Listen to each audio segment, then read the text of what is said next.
जुन्नर तालुक्यातला हटकेश्वरचा नैसर्गिक पूल तर ऑलमोस्ट सगळ्यांनाच माहितीये, पण हा दुसरा नैसर्गिक पूल नक्की कुठे आहे हे तुम्हाला माहितीये का?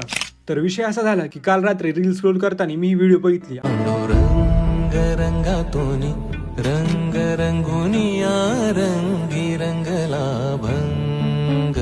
यातलं हे जुनं मंदिर ना मला लय आवडलं. मग काय मी लगेच ठरवलं की आपल्याला इथे उद्या जायचंय. दुसऱ्या दिवशी सकाळी शेतातली कामं उरकली आणि दुपारी अजय सोबत मी जायला निघालो. विठ्ठलाचं हे मंदिर ना नगर जिल्ह्यातल्या पारनेर तालुक्यातील पळशी गावात येतं. दुपारी ना ऊन लय लागत होतं. मग काय नेहमीप्रमाणे आपला विष परिधान केला. नंतर एका हॉटेलमध्ये वडापाव खाल्ला. जातानी बेलला क्रॉस केला आणि आनेच्या घाटात येऊन पोहोचलो. तिथे ना एक मळगंगा मातेचं मंदिर आहे. 2 मिनिटाचा पायरी मार्ग खाली उतरून गेलो आणि या मंदिरापाशी येऊन पोहोचलो. आणि तिथंच आहे हा जुन्नर तालुक्यातला दुसरा नैसर्गिक पूल. जर कधी या रस्त्याने जाणार असाल ना तर इकडं एकदा नक्की भेट द्या. 4 वाजता आम्ही मंदिरापाशी पोहोचलो आणि पहिल्यांदाच ही पार्टी वाजली. पण तरी पण लपून लपून मी 2-3 व्हिडिओ काढलेत. या मंदिराला प्रति पंढरपूर म्हणून पण ओळखलं जातं. जरी हे मंदिर ना 300 ते 400 वर्ष जुनं असलं ना तरी याचं बांधकाम अजून पण एकदम शाबूत